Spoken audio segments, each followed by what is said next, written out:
fantastic. This is GT racing right now. He's got traction, he's got rid of the outside of both of them! Maloney! Oh, he's taken Anderson! Anderson's up top! Oh my god! Oh. Big crash! Oh my goodness, half the field's gonna get involved! Second very close. These guys are want to make their way through the field very quickly. Oh, here we go! Oh no! That's massive! This is it! This is over! I can't believe this! Oh my god! God, what?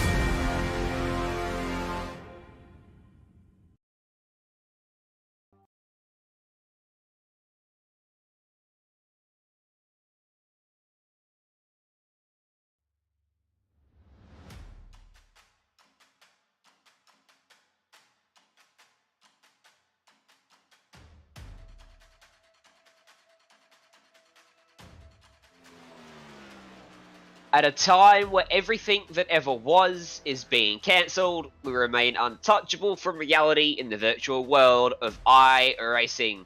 It's time for the 5th week of the NASCAR iRacing series, coming to you today from the largest cookie cutter in Atlanta, Atlanta Motor Speedway. It's the Friday night strength of field at 9 PM Eastern Time. We've had 4 winners in the first 4 weeks. Will we make it 5 from 5? Let's find out as we go live, green to checkers, right here on the iRacing Esports Network, and brought to you by SimSpeed TV. As always, my name's Ryan Jones. I'm joined tonight by Samuel Ryman beside me, and of course, Jay Kennedy behind the scenes as well.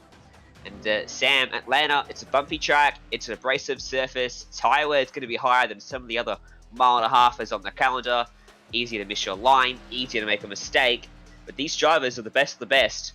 Should be a good race today. Yeah, absolutely, Ryan. I know Atlanta, as well as many other 1.5 mile speedways out there, get a reputation as being a cookie cutter racetrack, but they're all unique in their own way. And the thing that's really unique about Atlanta is it's fast. There's just something about the circuit, the way it's built with the banking out there, that makes these cars go really fast. It is no stranger to very close finishes across the finish line. Yeah, it is a cookie cutter circuit. It's 1.5 miles around. We'll be doing 166 laps here tonight. 163 laps here tonight, with 36 cars signed up at the top of several splits going on. A massive turnout here tonight for Atlanta. People love racing at this track, and hopefully we're about to get a great show. Some more Coke drivers have turned up after just having 1 or 2 of them last week. Ray Alfalla has made his return, along with Chris Shearburn. I believe Ryan Doucette's in the Cup Series. Correct me if I'm wrong. Jimmy Mullis, I know he's in it. Zach and Novak. Harrison Lyon, I believe that's second account for Nathan Lyon, who's in the Cup Series. Coke Series. But we got a few. Graham A. Boland is in here as well. So, quality field once again. And I remember at Auto Club, our last sort of oval on the calendar, we went to ISM last week, which is more of a triangle than anything. And we had 10 Coke drivers in the top 10 at one stage during the race, which was quite a spectacle. There were 3 and 4 wide for most of that one.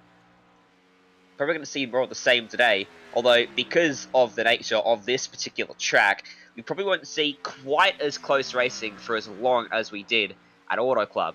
So that being much more of a larger, wider track too. We should certainly see some pack racing, certainly off the starts here. Yeah, and right now all the drivers are out there getting their qualifying laps in. We got a couple minutes left of the session. Blake Neer is currently your provisional pole sitter, as you can see the times on the left-hand side of the screen. This is an open setup series, of course, so that's why you might see some drivers struggling a little bit for pace, some drivers who have really got their setup in gear, but we'll find out how... You might not necessarily be quick at the start here today, Ryan, and also quick at the end. Because this track surface is so abrasive, I'm wondering if a driver with the best long run setup may end up being the one taking home a checkered flag tonight.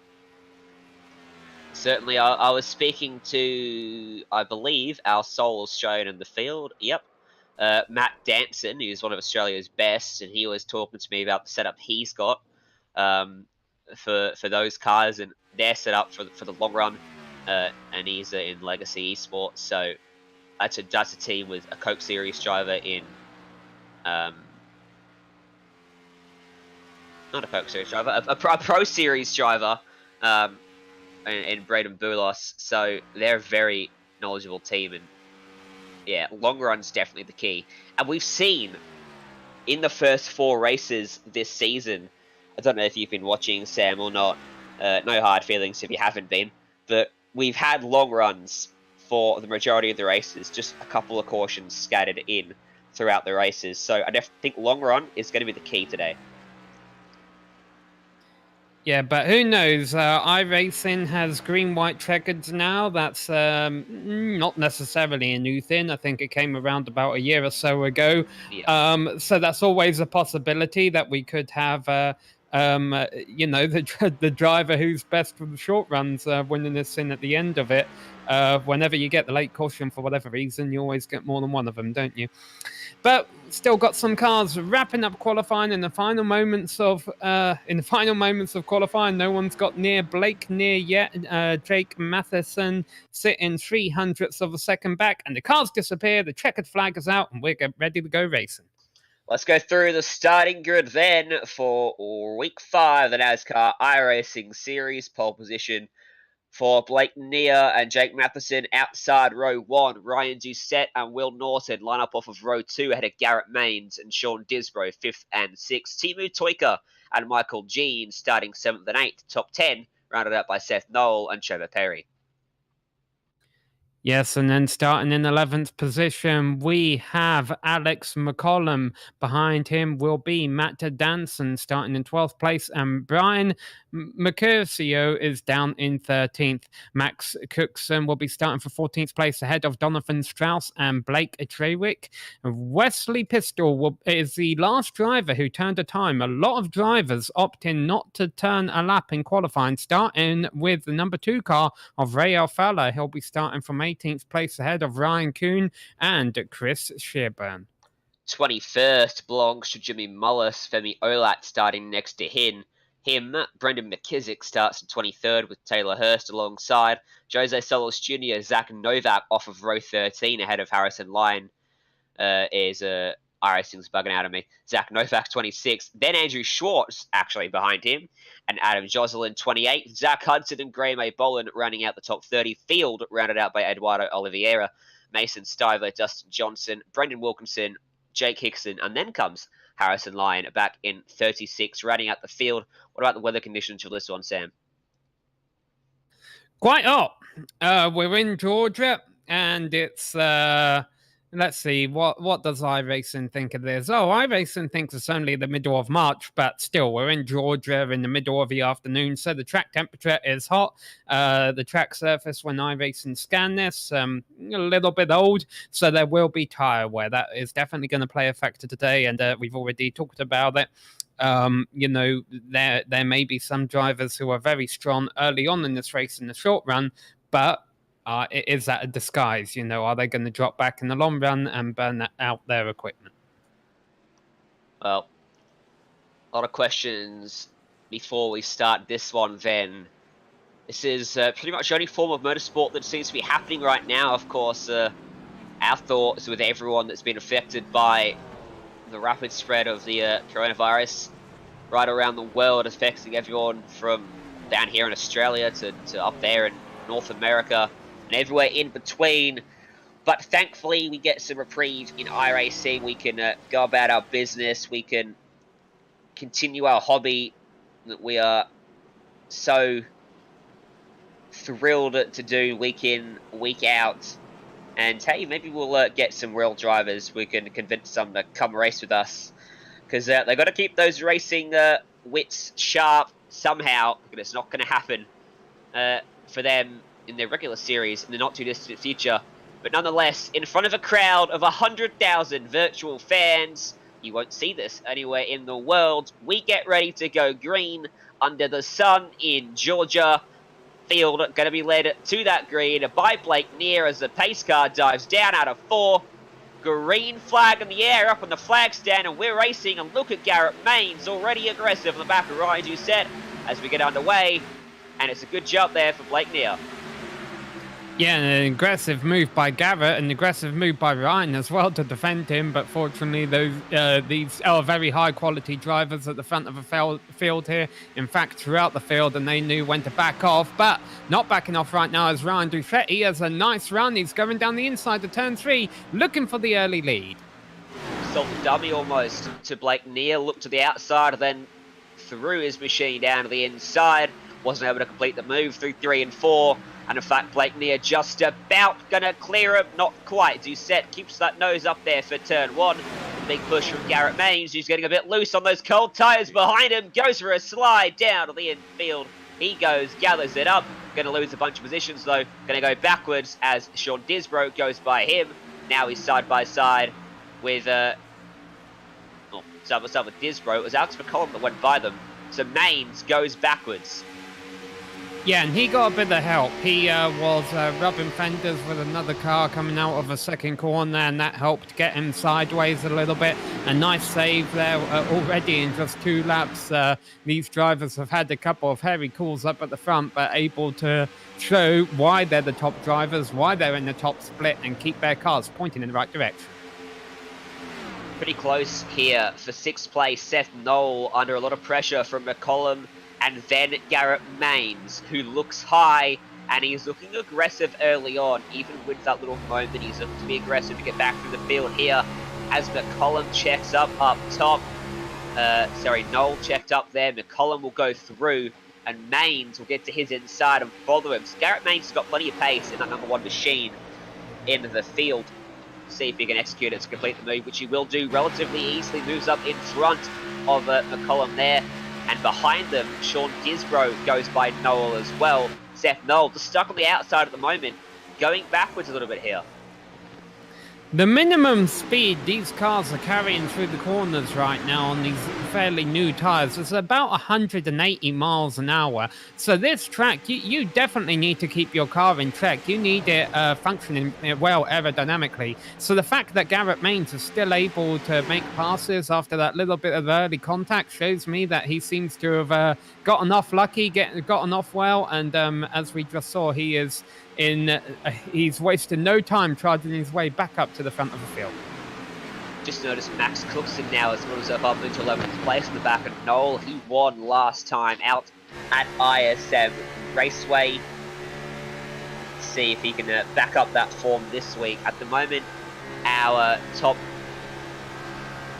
10 have not won a race in this particular time slot this season, so that 5 from 5 looking good in the early stages. Only lap 7 over 160. In terms of the strategy for this one, in terms of fuel, we expect them to go at a very, very minimum 50 laps, somewhere upwards of around 60 laps we suspect before they pit. Put the race into a nice even 2-stop strategy. If you pit around lap 50, 51-ish, 50, 55 even, would do 2 stops pretty nicely from there if it went green. Yeah, I'm not sure what we're going to see in strategy here, Ryan. Do these drivers think it's going to go green the whole way, or that we're going to have a mostly clean race? Because if they do you chance a 3-stop strategy and pit every 40 laps because the tyre fall off is so much? I'm not sure what the answer to that is going to be. Obviously, you do run the risk of going a lap down if you take a stop under green flag and nobody else does and the caution comes out. But it's easy to get a 1 lap back in NASCAR racing nowadays. You can do it with a wave around. You can do it with a lucky dog. I don't know. I'm hoping we get some long green flag runs in naturally so that we can see what kind of cards get played. Just riding on board with Max Cookson, that's Rael Fowler in front of him, who's just completed the move on Cookson, who's actually got Brendan McKissick right up behind him as well, just fallen off 3-4. But our Fowler now is starting to look aggressive on to the back of Brian Mercurio in front of him for 11th place.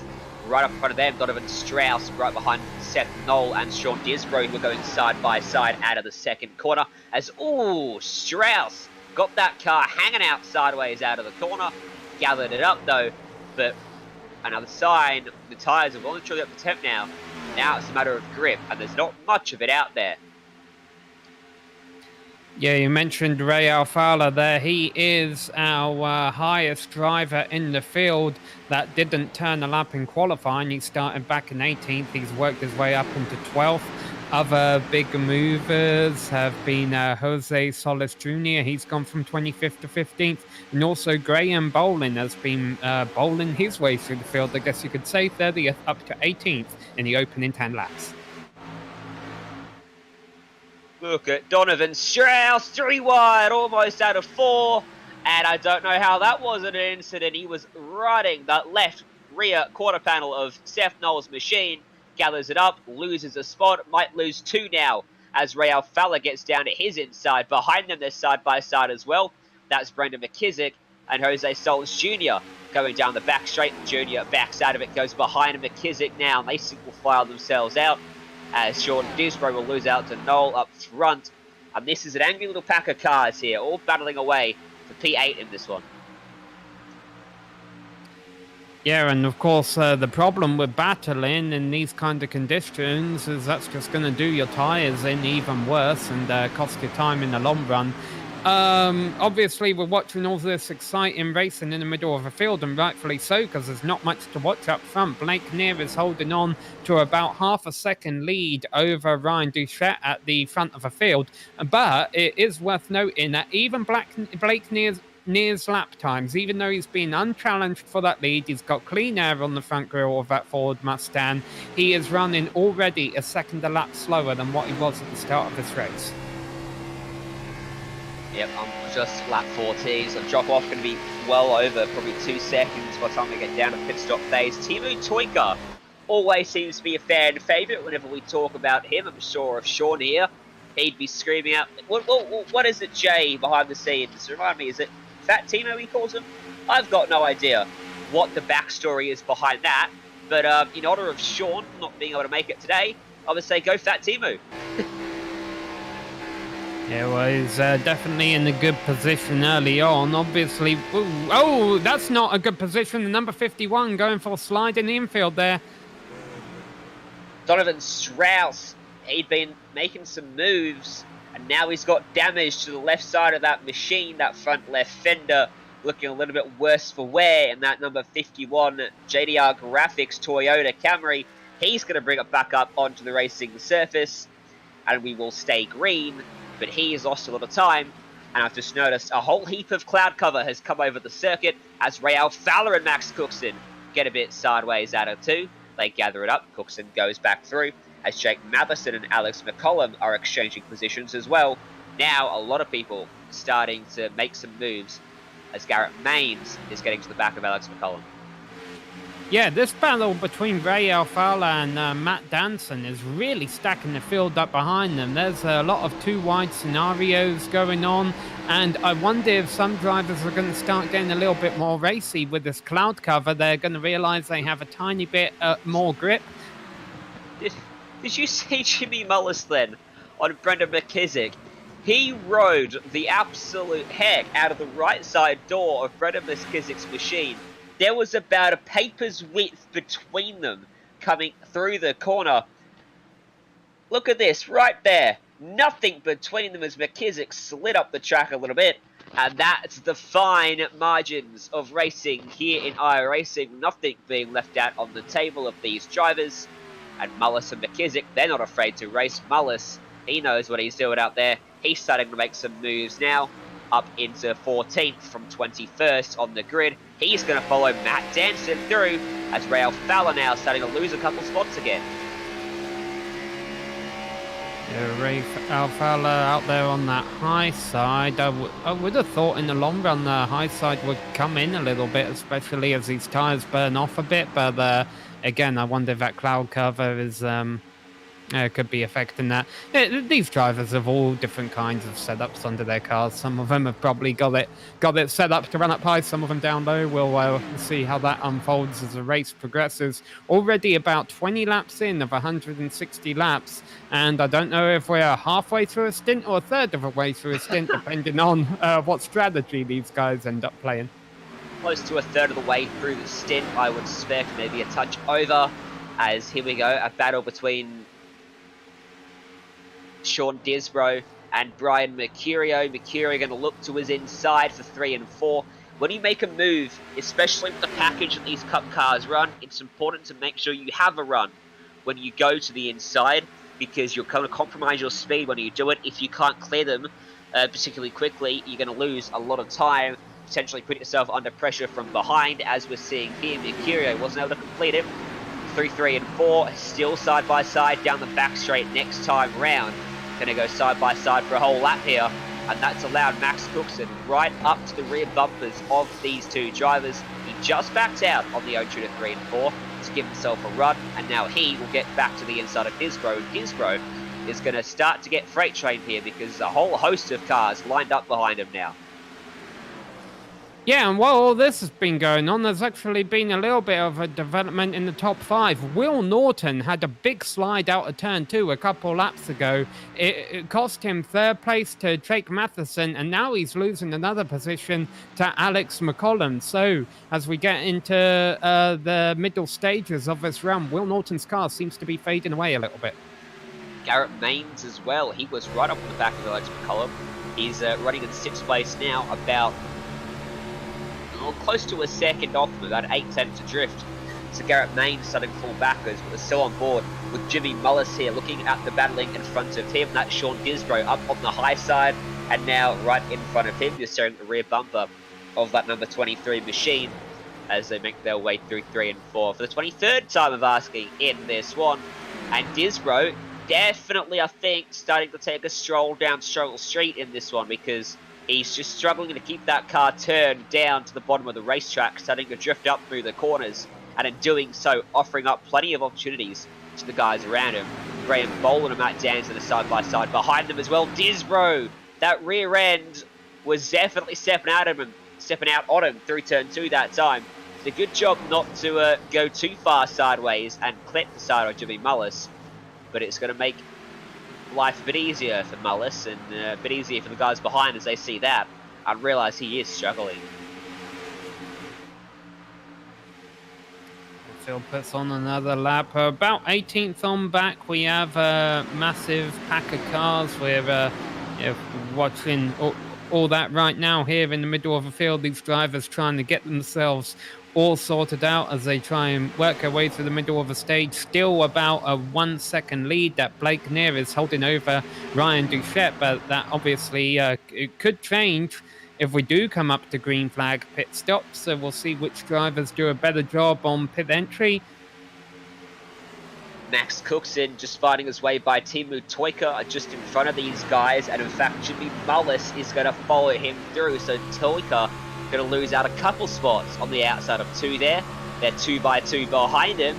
Denson, Boland, Hurst, and Disbro. Look at Taylor Hurst. First car to make that work that we've seen goes around the outside of Sean Disbro through 3 and 4 and completed that relatively quickly. So now is the outside starting to come in? Are we going to see a slow migration of drivers making moves, doing it on the high side of the racetrack? Yeah, it looks like throughout the field, most of the cars are running on the low side if they're running on their own, but battles for position, we're seeing cars start to make moves on the high side. We do have our first retirement of a race. Donovan Strauss has taken the number 4 car behind the wall. Oh, and so that contact! is there another one? And Boland gets collected. Alfala's involved. The 14 and the 20, and that's a big crash. And that's our caution. And Harrison Lyon, Trevor Perry, and Femi Olat all taking a piece of it as well. That is a bunch of good drivers and cars torn up in that. And you've got to wonder, did someone not check up quite as much as they should have in that? Take a look at the replay here in a second, thanks to Modem Simulation, Sam. And you can see it was started off with the contact between Danson and Boland, but then this car behind just got into the back of him. Yeah, well, it's also, I wonder if there were so many cars involved because it's not exactly the place the drivers are expecting a wreck. Down at the end of the fastest part of a racetrack, they're all wide open on the throttle looking for their braking mark into the first corner, and unfortunately for a lot of cars, their braking marker was a car parked across the middle of the racetrack. can't actually be blamed for the initial contact between Danson and Bolin. It was Zach Novak that came into the picture. I think in Novak's defense, he was probably backpedaling, but very tough to backpedal fast enough and try to figure out what exactly that car on the high side was going to do. Alfala had nowhere to go, as did Harris and Lyon and a few other drivers. I think a few of the guys involved did escape with minimal damage. So we'll keep you updated on who manages to get back out on the racetrack after that, as everyone dives down onto pit road, and we have our first pit stops of the day. Blake Neer in that number 1 pit stall. Can he retain the lead of the race as they come out of the lane in the race off of pit road as the left sides get done? And now they go. Blake Neer will not lead them. Ryan Doucette takes it away. Good stop for him. Yeah, Blake Neer had everything in his favour there. He hit his marks entering this pit stall. He had that desired first pit stall. Ryan Doucette, though, was on the loud pedal and spinning the tyres, but able to win the race, seemingly, because he's not given the position back to Blake Neer. So that would indicate that the number 10 is our new race leader. And as you can see, well, actually, we're looking at a couple of the cars speed up down pit road now, but I can tell you no one chose to stay out. Everyone came in for tyres and fuel, some obviously in for repairs as well. Brendan McKissick still down on pit road, missing a front bumper. Graham Boland got a piece of it as well. He's out of the race.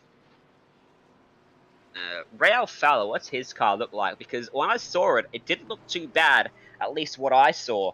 He was one of the first drivers to get involved in it.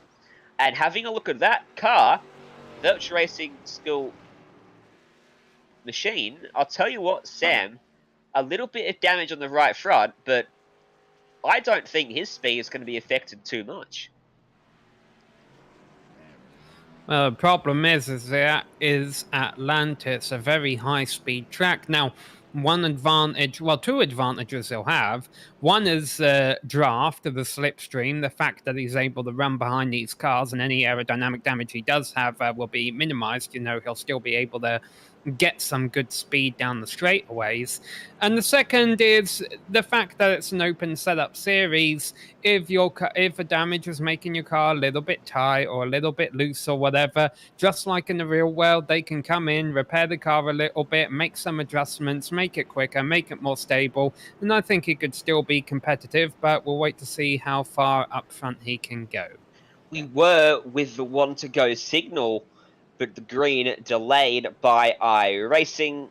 Normally that happens when someone is still stationary or extremely slow on the racing surface, or I think when there's a number of cars out of position. So we'll try again to go a lap of 1 to green and get back underway then as the lights go out once more. And you can see the whole field already formed up in 2x2 formation. It's quite the sight to see when you do get the cars like this. And what would be a better sight to see would be if we had a full field of fully painted cars. And if you're watching this back and your car has not got its paint scheme showing, make sure you make an account on the SimSpeed website. Upload your paint to the paint booth for the NASCAR iRacing Series section. And hopefully by the end of the season, we will have 37 cars all showing their beautiful paint schemes out there. And that would be quite the sight. As we head down the back straight, half a lap, and we're back underway. Yep. About to work our way into turn 3 and turn 4. So the first stint lasted about 30 laps. Cars were going about 1.5 to 2 seconds a lap slower than where they started. That's why everyone came in for 4 fresh Goodyears. But just a little strategy note for these drivers as they head off into the next stage of this race. Alright, so Ryan Doucette will lead them to the green here. Blake Neer on the outside of the front row. We go green. And a good start for Doucette. Look at that outside. Garrett Maines, a big push to Blake Neer, who drives it down in front of the number 12. Couldn't quite clear him.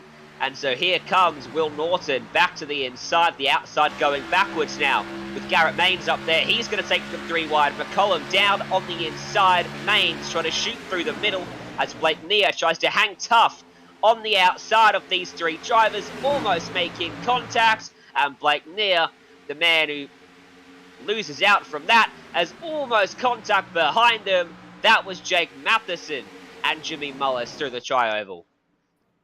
Yeah, these leaders will be going flat out for the opening couple of laps. Simple rules of physics there will tell you that the outside lane is not the place to be because you've got to drive a longer way around. And that's why Blake Neer was really pushing the cars underneath him down, trying to get away from the high top side of the circuit, but it still didn't work. He's going back in the field a little bit. And now we're going to see what our pole sitter can do in dirty air. What's going on back here? This is Adam Jocelyn in back here 24th. Very slow up there on the high side. Maybe a bit of damage to his machine. We saw Harrison Lyon dive down a pit road as well. Potentially a blown engine for him. He was missing a front bumper too, so that car definitely not up to speed. Gray-May Boland's got back out on the track too, so he's not done with yet. But he's going to be multiple laps down as we continue to watch this battle here for the top 5. This is a very, very close battle here. This is Alex Mccollum now going up top, and that's going to offer up the inside to Jake Matheson, who's going to take it away. Jimmy Mullis is going to try to follow him through, not going to be able to do it, and McCollum's just going to cover him off. Yeah, some dicing going on in the positions behind us as well. Obviously, everyone trying to gain as much as they can while their tyres are fresh. But it's Ryan Doucette continuing to lead them out front ahead of Will Norton and Garrett Maines. The top 3 have broken away, really, from this whole hornet's nest of cars from 4th on back.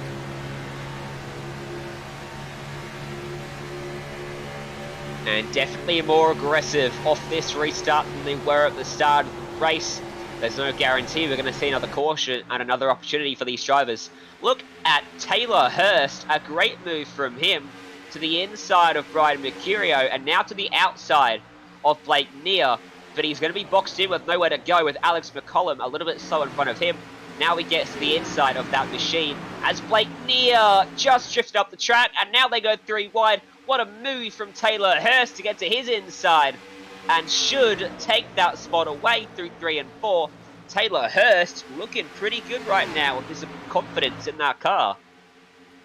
Yeah, no, he's been doing a lot of this race because he started all the way back in 24th and now he's just moved his way up into 6th position. Just 5 more cars separating him for the lead and they're all running on their own. They're all running single file. So he's done the hard work. Now he's just got to run everyone down one by one and find a way by those guys. So, okay, maybe he's still got some hard work left, but he's gotten out of a hornet's nest, the beehive, the whatever you want to call it, the place where if we are about to have a second caution, it'll probably happen behind him.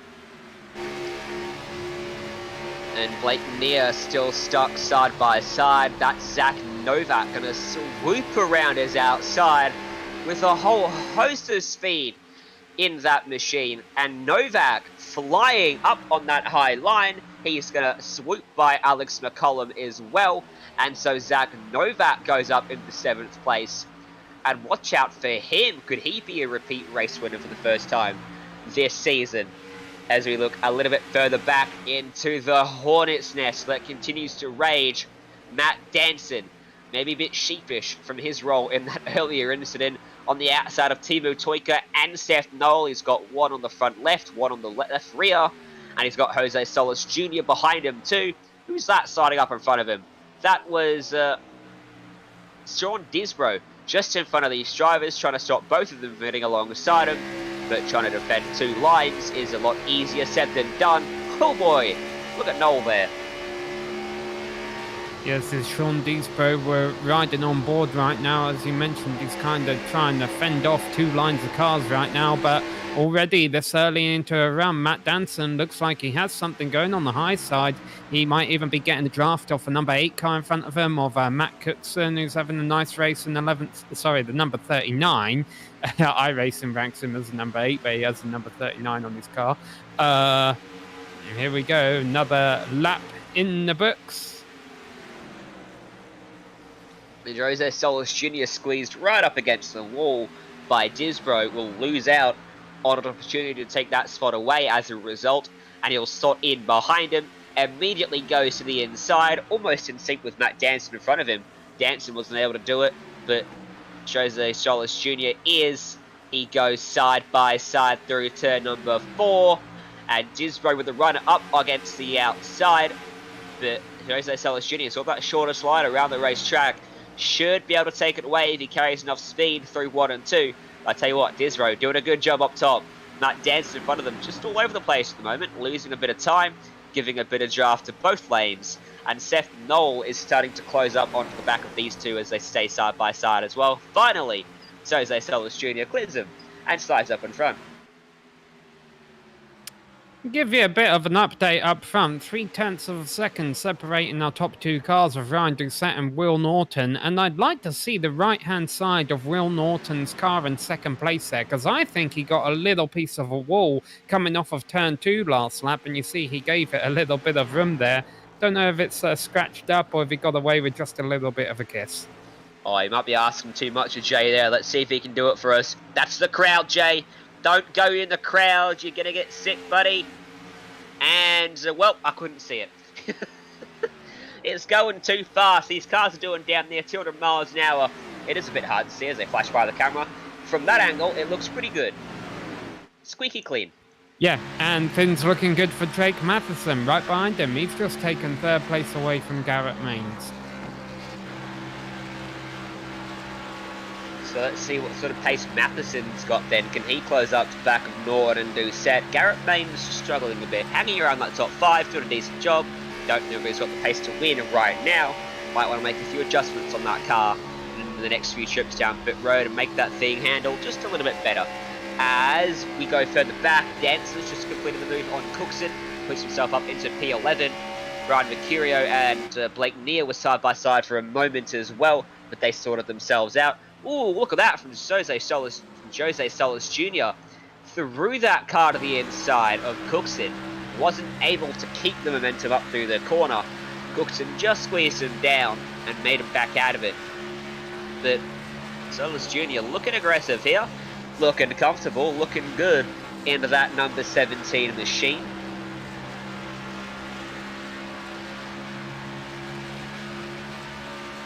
Still dicing it up. Go ahead. Yeah, still dicing it up. One thing we mentioned during the first stint, Ryan, but I have to mention again, is that these drivers willing to get single file right now because they know that'll help their tyres last a bit longer, I suppose. Every time we do see a battle going on, that's going to damage your tyres a little bit, cost you a little bit of speed to the cars in front, the cars behind. And so this is probably, to be honest, the calmest that we've seen the race right now as the drivers get settled into this second stint. Yeah, I think you're probably right there. They are side by side further back. That's Andrew Schwartz losing out as Zach Hudson swoops by on his inside and takes it away relatively easy, I should say. Mason Stiver completed the move a lap or so ago as well. Let's go back up and look at Alex Mccollum here. Up here in 6th place, he's currently running. He's just completed the move on Taylor Hurst. So Mccollum, his car starting to come to him. Well, maybe. It's hard to tell sometimes, Sam, as to whose car is coming in and whose car is going out of their respective optimal windows. Yeah, well, I'll tell you who isn't doing too great right now, and I think it's the car we're on board. And yep, here it is, Blake Neer. And the reason this is a bit disappointing seeing him go back here is he was dominating the first part of this race. When he had clean air on the grille of his car, that number 7 was the car to beat. But now obviously he is fading back. I don't know if that's due to the dirty air or maybe he picked up some damage that we didn't see. But for whatever reason, this is definitely not the car, or it doesn't seem to be the same car, the same driver that was dominating the race early on. But it is, and who knows, maybe he can get back in it with a quick pit stop and an adjustment or two.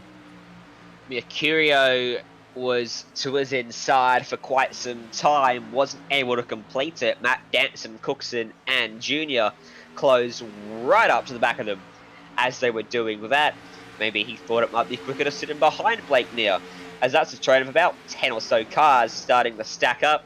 a bit of a gap behind Solus Jr. for now. If they go side by side again, expect that to shut down quite rapidly. Riding on board with Garrett Main, Zach's Alex Mccollum. Tua's behind, Tua's left side, and now in front of him. And that was very easy for McCollum. I think Garrett Main's just let him go there. Yeah, and I'm sure the Ray Alfala fans in our audience will have noticed that he hasn't really been able to make much progress after sustaining that damage in the opening wreck. He's running around in 17th place, which isn't the end of the world, but he's not going anywhere. He seems stuck back there right now, whereas earlier we saw him covering his way through the field. Yep, you have to probably say damage might be the mitigating factor in that one. That slight knock to the right side part of the hood, affecting the air over his car at a pretty critical point. That right front, you want as much downforce as you can possibly get as you put a maximum amount of load through it, through these banked corners, and it is a very sensitive car to the aerodynamics. It may not look it a big block of a machine, but when you're going 200 mile an hour, you need every little bit you can get. We're looking back from the roof of Blake near here, Hamburger Camp, looking backwards at Brian Mercurio, who closes up to his rear bumper, gets to the inside. You see his nose, and now you see his door, because he's fully alongside him through 1 and 2, trying to complete the move. But Blake near, his car's working well on this high side, or so it was at least through the first part of the corner, just drifted a bit wide on the exit, and this is the opportunity that Mercurio needed. He will complete the move and take that spot away. Matt Danson going to be the next driver in line to try and capitalise. I feel like Blake Neal has got to feel like he's playing chess after losing a rook now or something. You know, it's like, what am I doing? This is not going my way at all. After how the opening of his race, he was playing everything pretty good. Things were definitely going his way.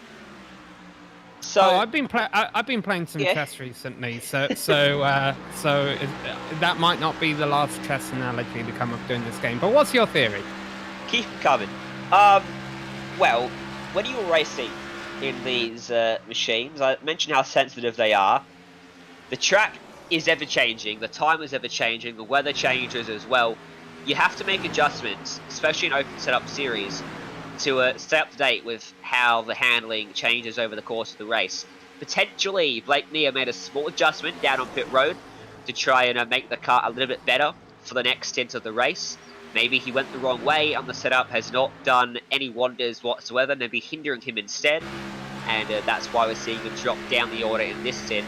And maybe next time he comes down pit road, he'll revert that change and he'll have some pace the next stint of the race.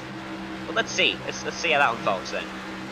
Yeah, that's not unheard of. That's really could be a possibility. The problem is even if he does get back up to speed and back up to the front of the field, how's he going to get by Ryan Duchette? Because Ryan has a 1 second lead now. Things are definitely going in his favour. Yeah, Ducette's looking comfortable as you can be on an abrasive, bumpy 1.5 miles racetrack. That you can really be. You can never really be comfortable on a track like this when you're doing the speeds you're doing. But if you were, you'd be in Ryan Doucette's shoes right now. 1 second back to Norton. Norton's got half a second back to Matheson. And then the field starts to get a bit more condensed from there on back until you get to the midfield where they are bumper to bumper with not much quarter being given. Top 5 pretty good right now. Garrett Maines and Zach Novak in the first battle, really on the racetrack in terms of track position. Look at that from Maines. You saw that rear end stepping out off the corner, and just that slight moment cost him a lot of speed and momentum, and Zach and Novak takes the spot away. Garrett Maines is fighting anyone right now. We saw that earlier too, although he's gone for the crossover move, and he's going to take the spot back, so disregard that.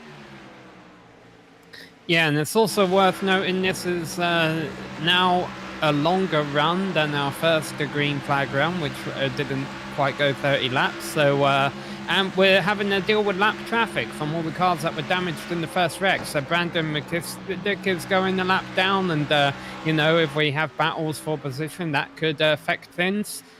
Graham Bolin has also just been lapped by Ryan Duchette, so we'll wait and see what kind of impact this has on any battles up towards the front of the field, because we've got one brewing for fourth and fifth between Jimmy Mullis and Alex Mccollum. So, I think Alex just brushed a wall out of turn 2 there, though.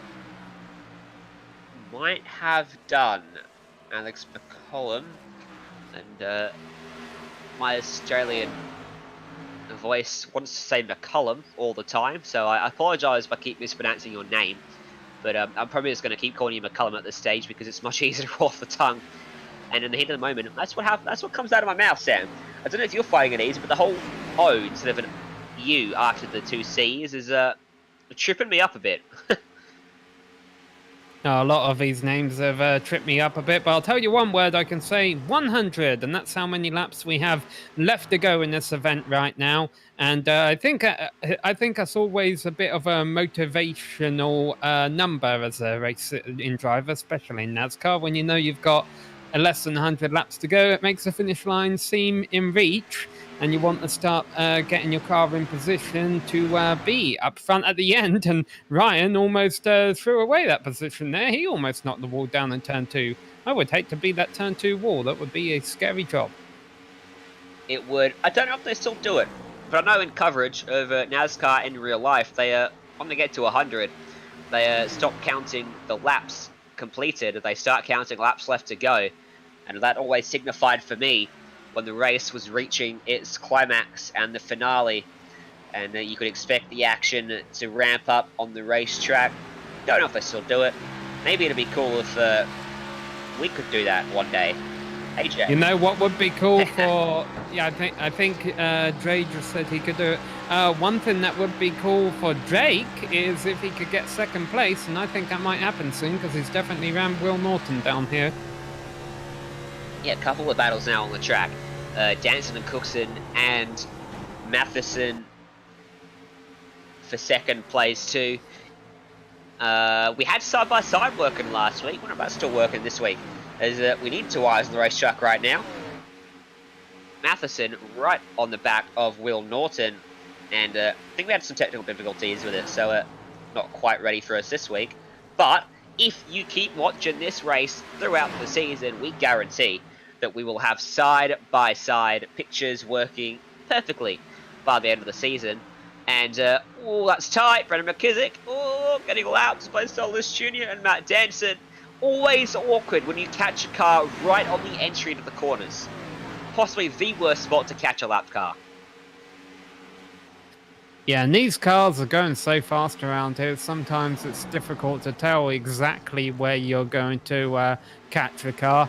So some drivers, though, you know, that's part of their specialty. They can time it. I know it's not NASCAR racing in Formula One, but Michael Schumacher, who is a multi-time Formula One champion, he was notorious a little bit for being able to time it so that he could capture lap cars right on the part of the circuit where he knew he would be able to get by them easily.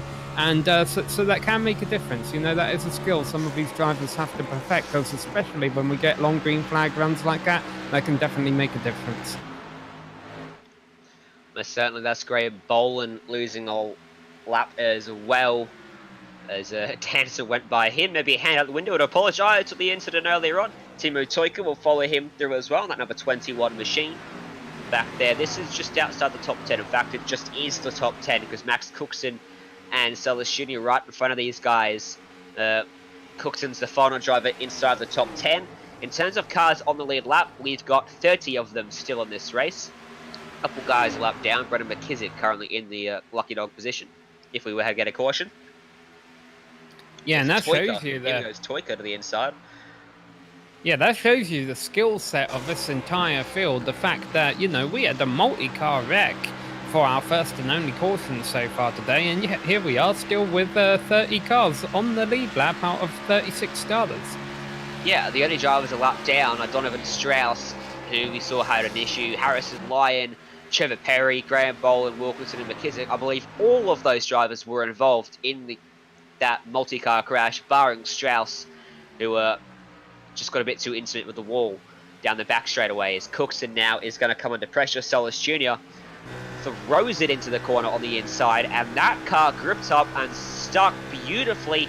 He takes it away. He moves himself up into the top 10. I'm trying to do some math here. First caution flew on lap 30. It's lap 70 now. That's 40 and, laps. Yeah. So they could go the lap 90, but or so. Mind you, if you can stretch 65 laps on fuel, then you can make it to the end, couldn't you? Almost. So I wonder if that's a magic number. Yeah. Assuming that 60 laps is the minimum, I reckon they can probably do 65, 70. But I would say if you can get to lap 100, you can definitely make it home. Lap 95, I reckon you're probably right. You're probably very much in with a shout. And if there's a late caution, you're going to be safe anyway. Everyone's going to dive down a pit road in that situation regardless, especially if you're on old tyres. Currently the drop-off, they're 2 seconds a lap slower than they were at the start of the stint. So we're at that point where tyres really starting to lose out. And sometimes the tyres, Sam, they don't necessarily lose grip. They just lose pace. And you may feel comfortable, but the car just won't drive very fast. And we got some cars coming in. Oh. They've botched pit entry though. That's Jimmy Mullis driving through the grass. Set. He's having to rejoin the circuit.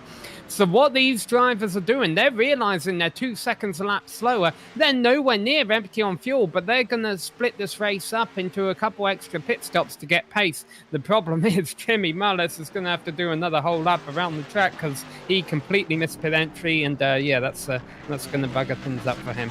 I wonder if his left side's got far enough into pit road to trigger a penalty for him. If they did, he's going to go from bad to worse with that mistake. But he shot himself in the foot big time with that one. And I'm sure he'll be bookmarking that next time and not making that mistake. So our race leader came down a pit road. And Jimmy Mullis tried to follow him. And speeding a pit lane penalty for one of the drivers out there. That was Taylor Hurst who got a speeding and pit lane penalty, so a mistake for him. It is an art form, almost, Sam. Getting a car slowed down from 200 mile an hour, turned left off the banking onto the apron, and slowed down to pit road speed in the space of a couple hundred meters.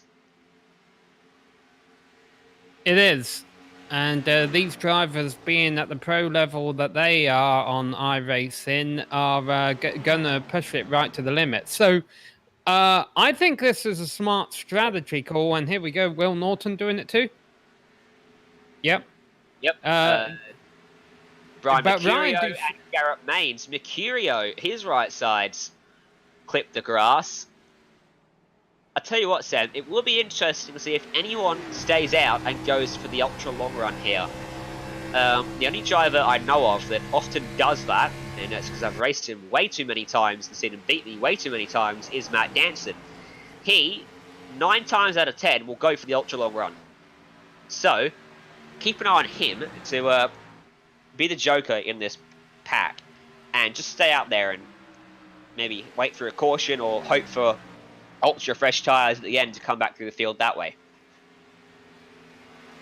Yeah, but again, these drivers, if anyone is going to risk staying it out and doing this race on one more stop, they've still got to make it the lap 95 or 100, which could be easy for them. A lot of these drivers race with apps open that tells them exactly how far they can go on fuel. So hopefully all these drivers have made their decisions. But here we see Ryan Duchette picking up positions as he goes around. And I do think this is the preferred strategy if it stays green. I think the drivers who are staying out there on the racetrack are losing so much time on their old tyres. Ryan Duchette was one of the first drivers to pit.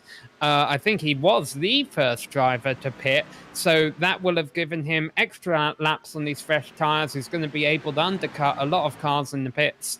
And if everyone does cycle through on this strategy, he is going to come back out up at the front of the field. There are a number of drivers who haven't pitted yet. Leading the race at the line that time was Matt Danson. Timu Twicker was side by side with him, so he's second. This is the battle for the lead of the race right now. although provisionally it won't be once everything cycles out at whatever time that may be, when everyone decides to pit. Along with Toyota, Solus Jr. hasn't pitted. Neither has Seth Knoll, Ray Alfalla, Ryan Kuhn, Jake Matheson. Matheson's down on pit road now, in fact. There's a number of drivers who haven't done it. And at this stage, I think you've made your bed. You've committed. If you pit now, you're in no man's land. You've not got an undercut. You've not got enough of an overcut. You're just in a poor spot. So at this point, Sam, I think you've just got to stay out now, run that fuel down, or at least get to a stage where your fresh tyres are going to be substantially better than the guys that have gone for the undercut, and you can come back with a big overcut strategy, because you pit now, you're in trouble. Someone's pitting now, that's Ryan Kuhn. Yeah, for drivers like Ray Alfalla, I don't think this is a bad call, because obviously his car's damaged. He wasn't going to win this race by doing the same thing everyone else was doing, so why not try something different? It's just the longer this race stays green, the worse that strategy comes off. And of course, you always have this going on, as we see between Max Cookson and Garrett Maines, and that's traffic. Even if you do have a fresher tyres, a faster car, sometimes it can always be a little bit difficult to get by the guy in front. Oh, there we go. Yeah, I mean, it's almost dangerous sometimes how much quicker you are. Alright, first driver I picked up there is Brian Mercurio. He did a 30 flat last time by. Matt Danson, a 31.9. 2 seconds a lap difference. In a straight line, they're going about the same speed, but through the corners, that's where all the time's being dropped. And the corners aren't that long. So, in a very short period of time, you're... Oh, Ryan Doucette has just had a big moment coming off of turn 2. He's kept it going, but I don't know if he got damaged by hitting the car that was underneath him. Yeah, a little bit of damage to his right side. And maybe a bit to his right rear, maybe a little bit. Doesn't look too bad, but yeah, it's almost dangerous how quickly you catch guys. And if you're not, got your eyes absolutely wide open, very easy to make a mistake and get into someone in front or behind. And that was, got him with the left front as well. And that was the car in front. Brendan Wilkerson just had a bobble in the middle of the corner and looks to come up the track a little bit. And that caused Doucette to take an evasive action, and coming out of the corner, wasn't much he could do there. And, that's another one. That's Chris Shearburn. Tried to slide around the outside of Danson. That gap quickly shut. He had to back out of it. Almost got into the wall. And now he's going to go by. So is Mccollum. Oh, it doesn't appear that the damage has slowed Ryan down much now, because he's still able to carve his way through the field. But Matt Danson leading the field around. Here we ride on board Alex Mccollum, and still a lot going on. We're only halfway through this race, so who knows what could happen between now and the checkered flag. Top 8 yet to pit. That list includes Danson, Toyka, Solus Jr., Knoll, Alfalla, Michael Jeans, Dustin Johnson, and Adam Jocelyn. They're the 8 that are playing the overcut strategy. They've all made their bed. They've all committed. They are not going to come in until the last possible moment, or at least until very late on in this stint. Alex Mccollum, by the way, did get a penalty down on pit road, so that's why he's going to drop a bit of time in this pit stop phase, as Matheson gets a lap back.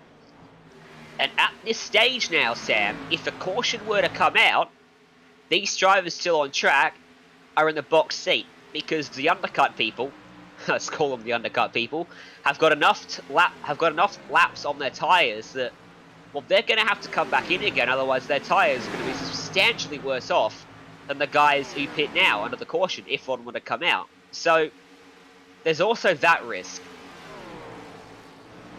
Yeah, and... for a lap down. Yeah, and the other thing is, everyone... assuming that Matt Danson and Timo Toyka, etc., can make about another 10 laps on fuel, everyone can make it to the end on one more stop. It's just the top 8 cars are forced to take that pit stop within 10 laps because they're going to run out of fuel, whereas everyone behind them can kind of choose when they make that last stop. We got to change for the lead right now, actually. Timo Toyka going by Matt Danson on the outside. Oh, Blake Neer, nowhere to go. as they go side by side, roadblock in front of that number 7 machine. Can he go by this time? He should be able to go through the inside pretty easily here for Matt Danson. He'll just hold that car out wide. He knows what's up. He knows Nia's got fresh tyres. No reason fighting him. So he slices through both of them. And Tweaker suddenly pulls out a massive gap over Danson. I wonder if these two are playing a feel game of sorts here. Stretching it long enough. Maybe Fuel is a bit tighter than we suspect. Maybe the guys like Doucette who pitted really early, maybe they still have to pit again in this race. Maybe Danson and Toyka have to pit again, but it will be in the next few laps. By the way, Will Norton has taken away the effective race lead off of Ryan Doucette. Yeah, well, I do wonder if that moment we saw between Ryan and the slower car has damaged him a little bit. Will Norton also, well, let's put it this way. Ryan Doucette will have the oldest tyres of everyone who's pitted so far because he was the first driver to make that green flag pit stop. So that's going to make him go a little bit slower in the long run. And let's see what Will Norton can do here because he has 6 seconds of clean air between him and the top 5 cars. And he'll want to minimize that as quickly as possible and try and find his way by Ray Alfala, by Jose Solis Jr., etc. He's 11 seconds off the lead of the race. Although on this lap, I suspect that's going to come under 10 seconds. He's about 2 seconds a lap quicker than these drivers. Will be interesting to see how much further he goes, because the lap times for Toyka and Danson seem to have plateaued out at a high 31. They're not getting any worse. And at some stage, the guys that pitted early, their tyres are going to start to drop off. And they're going to start to lose time, and so their benefit is going to get less and less. So it'll be interesting how much of a lead that Norton can get here if he in fact gets to that position before the other guy was pit. Yeah, this long strategy might not have worked out as badly as I feared for these drivers who have stayed out. Especially considering the fact that several cars did it. So, you know, Timo Toyka might only be leading by 9 seconds to a car that's a lot faster than he is. But he's also got 4 cars in between Will Norton and Timo Toyka. And the fact that, as you mentioned, Ryan, that the tyres are going to start evening out. Ray Alfala, Jose Solis Jr., Seth Noel, and Matt Danson, they might start putting up a fight against Will Norton. His job is only going to get harder the longer it goes on. But then again, maybe they'll all be forced to pit within the next couple of laps for fuel anyway, and then Will Norton's job gets a lot easier. Yeah, I don't think we're going to see them put up a fight. I mean, look at this. I'm bored with Norton. I mean... Yeah, well, our fella's coming in. Oh, I was going to say, it looked like our fella was basically standing still there. That's why. He's come down to pit road. So he's the first of these drivers to blink and go for the overcut, come into pit lane. But regardless of that, I wouldn't expect them to put up a fight because they're still so much slower. It's just that it's a little bit less sort of drastic than it was. Timo Toyka now comes down. Alright. Oh, he's lost it! Timo Toyka, too much rear brake on the entry. He's got it sideways, keeps it going. Solis Jr.'s missed it. Solis Jr.'s missed the pit entry cone, so he's going to get a penalty as well. I imagine that Timo Toyka is probably going to have a speeding penalty if he didn't get it slowed down. If not, he's lost a bit of time from being completely sideways. So this is the moment. The overcut people are going to come down to pit road now. And this is going to be very interesting to see where they filter out into this. Timo Toyka also missed his box. Matt Danson is coming down to pit road. And now that is a pit entry.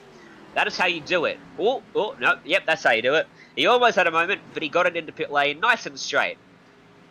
I was going to say, because if these two had messed it up, and this strategy turned out to be the better strategy, all of those 4 drivers could have just handed Ray Alfala the win after all by messing up pit entry. But fortunately for Norton and the other driver we just saw pit there, they got pit entry spot on, and they should emerge in front of Alfala. Alright, so this is these guys done for the race. I'm going to confidently say that they're not going to come in again, barring cautions. They've got to a period, they've got to a lap number, a critical lap, where they can make it home. So, they're going to head out on this racetrack, they're going to have fresher tyres, they're going to have a big advantage over these others out on track, who've been out there for almost about 30 laps, some of them. Guys like Doucette who put in extremely early, 20 to 30 laps, so they're not going to have as much of an advantage as Doucette, Co, and Co had over Danson and Toyota. That's the downside, isn't it, Sam? Now they're on fresher tyres, but the difference between their tyres and the guys on track isn't as drastic as it was vice versa earlier on.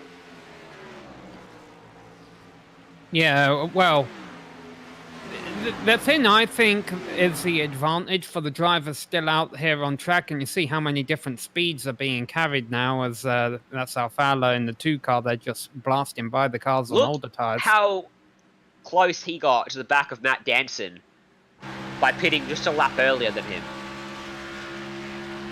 Yeah, that'll do it. That'll do it for you. Yeah.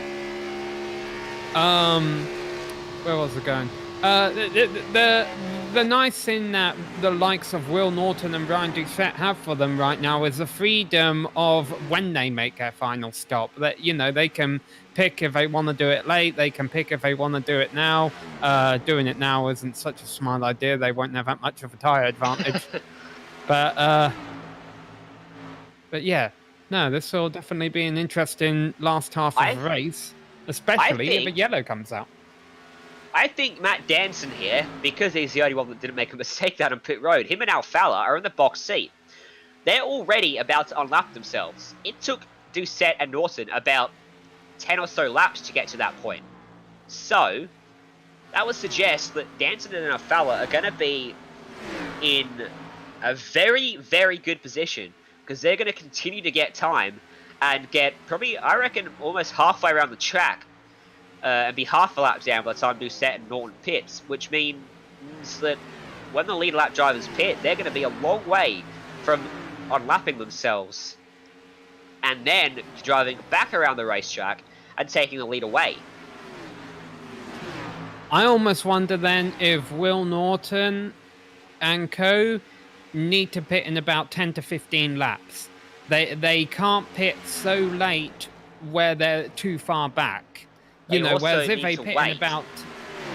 They also need to wait. Yeah, but that's what I'm saying. If they wait... Yeah. Yeah, if they wait 10 or 15 laps, I think that'll be a significant enough advantage, because we've seen tyres fall off by about a second a lap in 10 or 15 laps. The other thing, of course, is if we do get a caution, Will Norton and co are in the best position.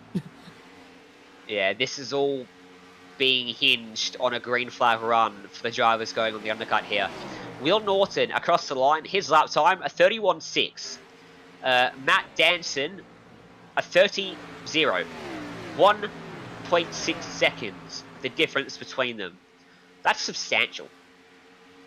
So, I reckon I'm going to put the marker down at about lap 120 to see Norton, Doucette, Maines, Cookson and co into pit lane. I reckon that at that point, they've got 40 laps to get a lap back, get themselves back into the lead of the race, and they've got tyres that are going to be a second and a half, 2 seconds quicker than Danson and Maine and Alfala. I think Danson and Alfala are maybe the only drivers. Seth Knowles there too, I guess. Well, so, can we throw another hat into the ring? Yep. We haven't mentioned him at all today, and he's just taken 4th place, and that's Zach Novak. He's just gone by, well, he's actually fighting Max Cookson for 4th place right now. But Zach Novak started 26th. He didn't turn a lap in qualifying. He just moved up to 4th, and there's a great battle going on behind him.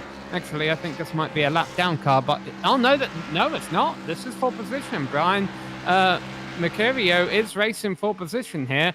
So this is actually a hornet's nest going on right here. Who is going to end up with 4th place? I think it might actually end up being that 16 car, that 41 car rather, on the low side. Sorry, this is still messing me up.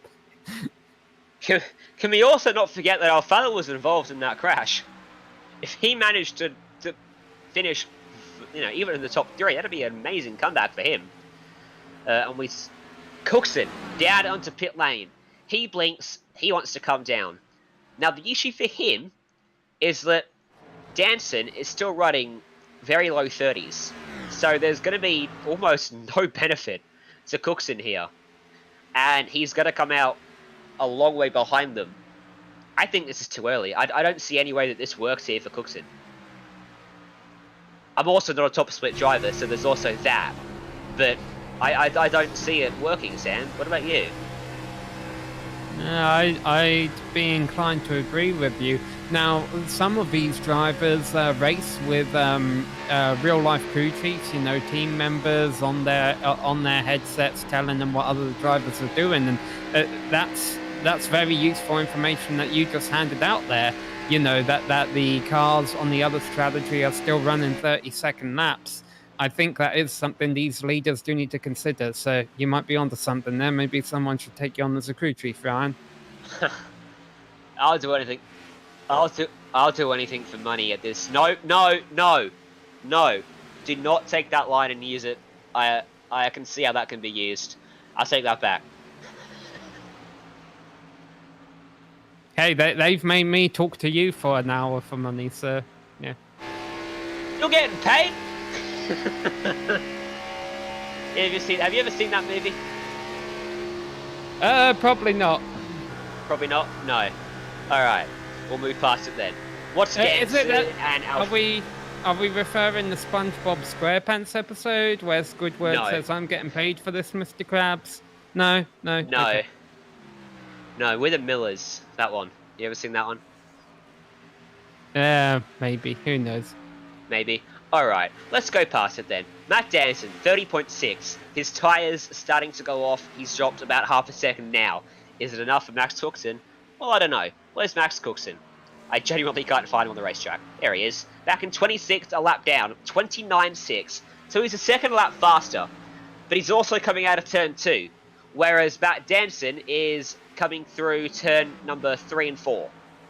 So there's a massive amount of time for him to be made by the time he even gets to what will be the lead lap once everyone else pits, if you follow what I'm saying. Danson will be the provisional race leader once everyone else pits.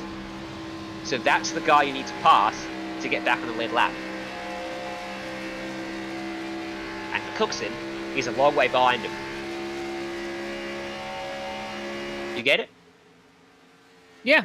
Yeah? Yeah, so Danson doesn't have to pit again. Yeah, close enough. Alright, Will Norton 31.5. So Danson is now about 8/10 of a lap quicker than him. So his benefit seems to be getting worse and worse, actually.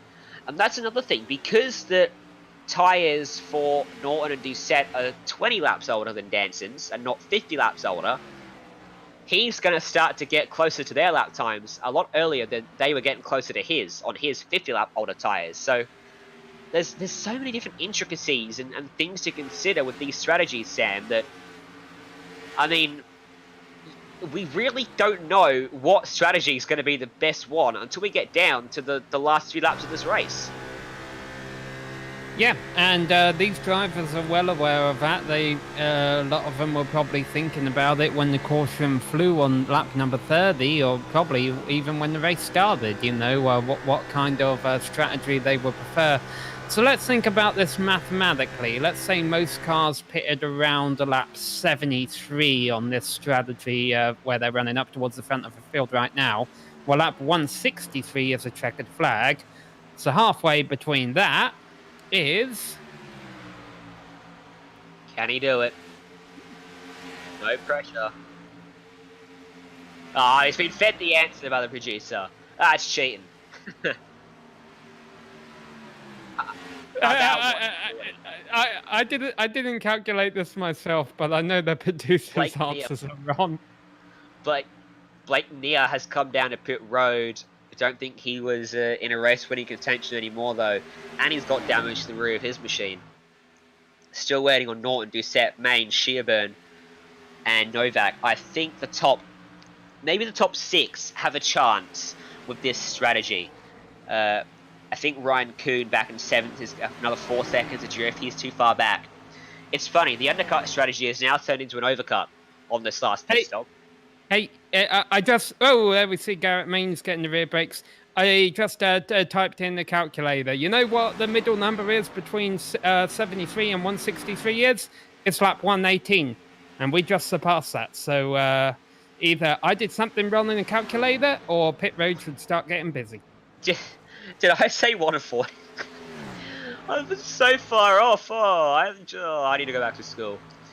Damn, that was... That's a long way off. Chris Shearburn down onto pit road.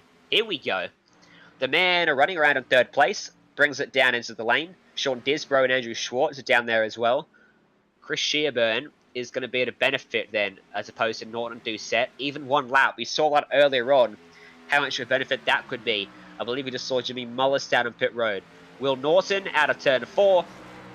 Into pit road then. Comes our race leader. Can he get it slowed down? Ooh, I reckon just about will avoid a speeding penalty. He got it slowed down quick enough, I think, after that. He's been followed by Ryan Doucette. Zach Novak stays on the racetrack. Here we go.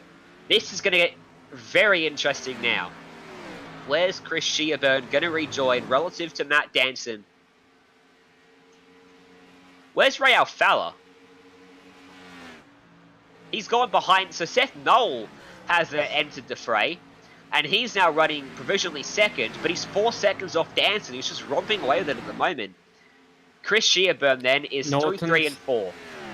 Norton's coming now. I don't know how he didn't get a speeding penalty, because him sliding through the grass meant he wasn't able to scrub off any speed, unless we'll find out if he has to come back in for a drive-through or anything.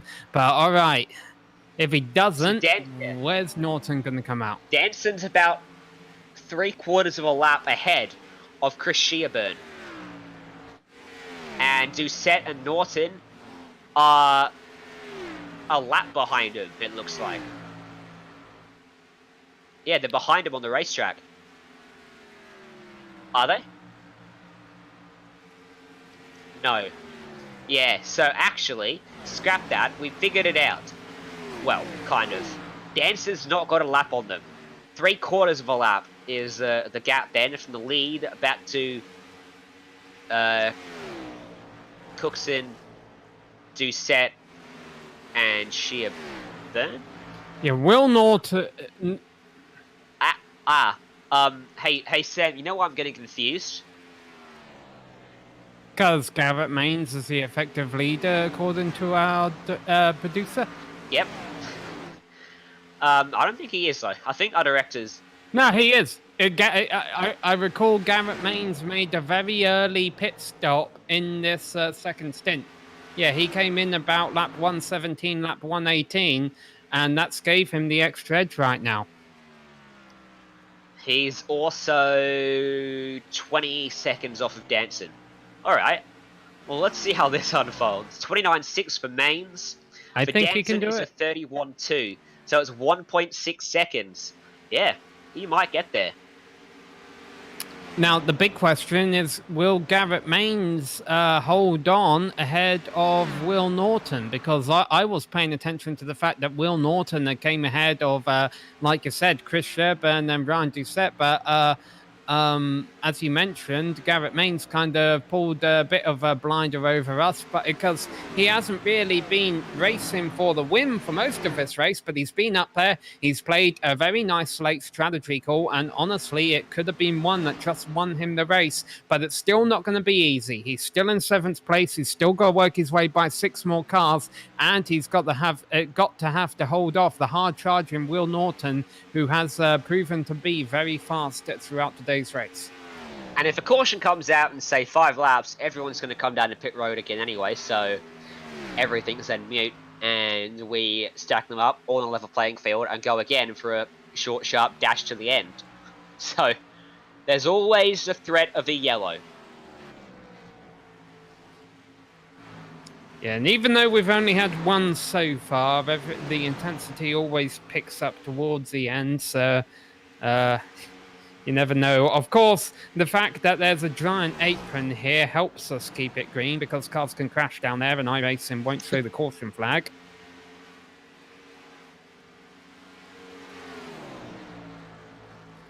Garrett Maines is already in 5th place. Yeah, he is flying. I think Garrett Maines might have this one at the moment. 14 seconds off of Danton. He's cut it down drastically. Chris Shearburn is 2 seconds behind him and lapping at about the same pace.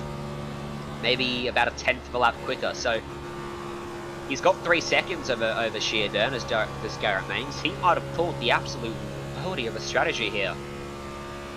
Just pitting a few laps earlier has given him a massive advantage in terms of track position, and not much of a disadvantage in terms of tyre wear, it seems. Yeah, so Matt Danson will be hoping not to run into a lot of traffic, and the good news there is he won't, because he is the traffic, because he's out there on old tyres and everyone's passing him, not vice versa. He currently still holds a 5-second lead over Seth Knoll, so Matt Danson doesn't really have a threat from anyone on the same strategy as him right now. He's got to be looking 5 cars back. Speaking of Seth Knoll, though, he has Ray Alfalo all over the back of him in 3rd place. You know, if Maines isn't able to run down these guys, we could have a good little battle for 2nd here. Hey, where's Max Cookson in all of this? Remember his pit stop? He's in 4th place. Yeah, he's now slower than Matt. He's quicker than Matt Danson, but he's also dropping a lot of time. He's doing mid-low 31, so I think Cookson there definitely pitted a bit too early, didn't he there, Sam? Yeah, I mean, it's still good for track position. I mean, you know, he might still pull out a halfway decent finish from this. Just isn't going to be 4th place for much longer, because Garrett Maines is getting very close to him and probably will have 4th place before him by the end of this lap. Yep, here comes Garrett Maines. And there's Max Cookson right in front of him. And Maines will be looking at that back bumper for, about half a corner here probably. And he'll sweep by him. Maybe even a whole corner. Down the back straight, outside, Cookson. That rear end got a bit of a tank slapper going on there. That might have scared Maines a little bit.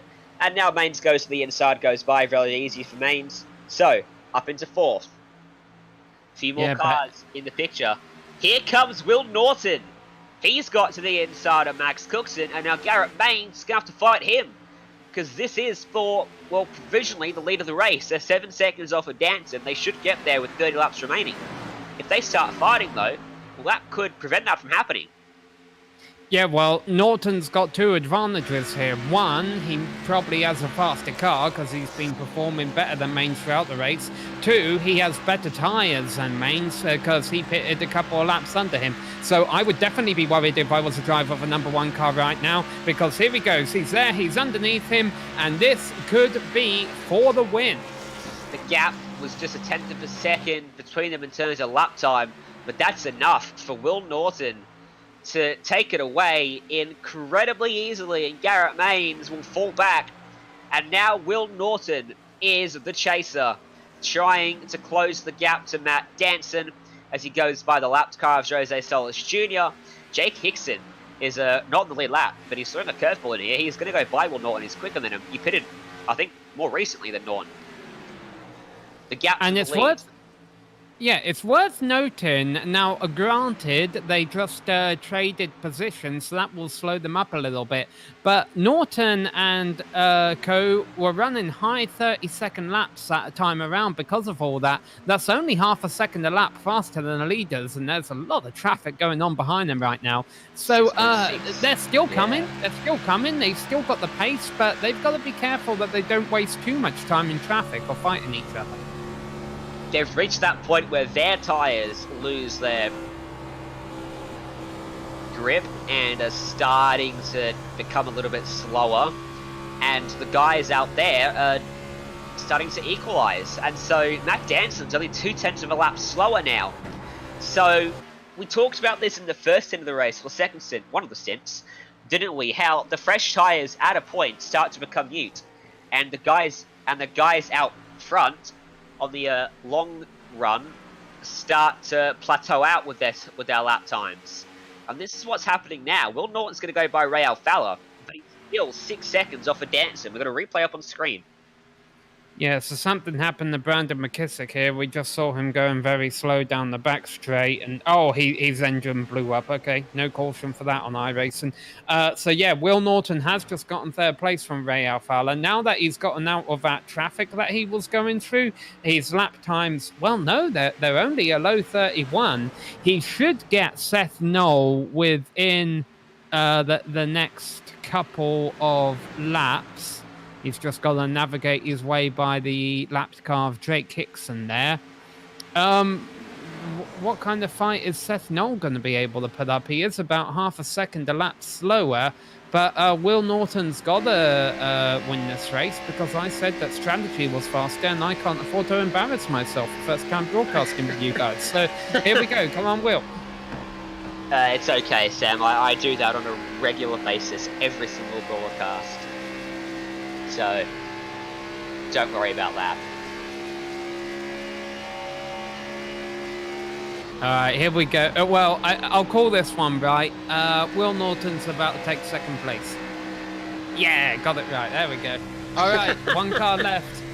He's 5 seconds away from our race leader, Matt Danson. It's a straight fight now. It's 5.1 seconds with 24 laps to run. 31.134 for Norton. Last time across the stripe, 31.4 for Matt Danson. 0.3 of a second difference. If he keeps that up, he should get there. But lap traffic will play a part, and surely Danson has to fight him. If he's only a couple tenths slower, is that small enough to be able to fight, or is it too much? Well, the nice thing about Matt Danson, again, is he's one of the slowest cars on the track right now. So he's not going to catch lap traffic.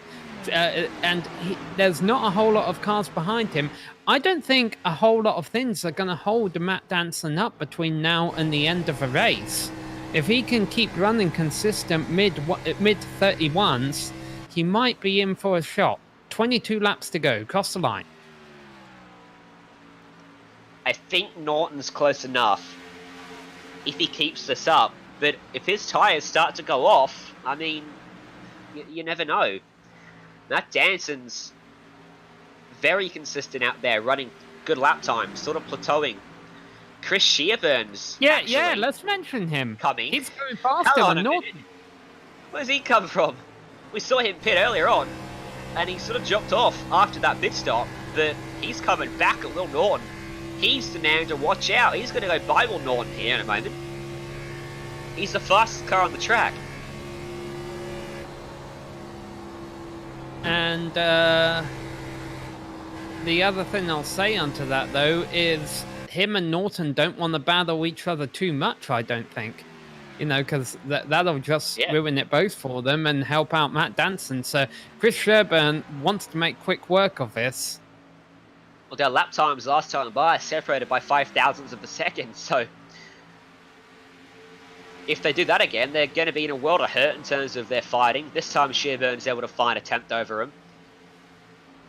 What does Will Norton do here? Does he fight to keep second place? They're starting to reel in Danson here because he's only 3.8 out in front now. He's dropped about 0.6 of a second on the last lap. Maybe his time just reached that cliff. At this level, as letting lapped car of Femi Olat go by on the low side here, or at least Sherburne did, Will Norton not making it as easy for him. There we go. Oh, that really hurt Norton. Yeah, Norton. Loose.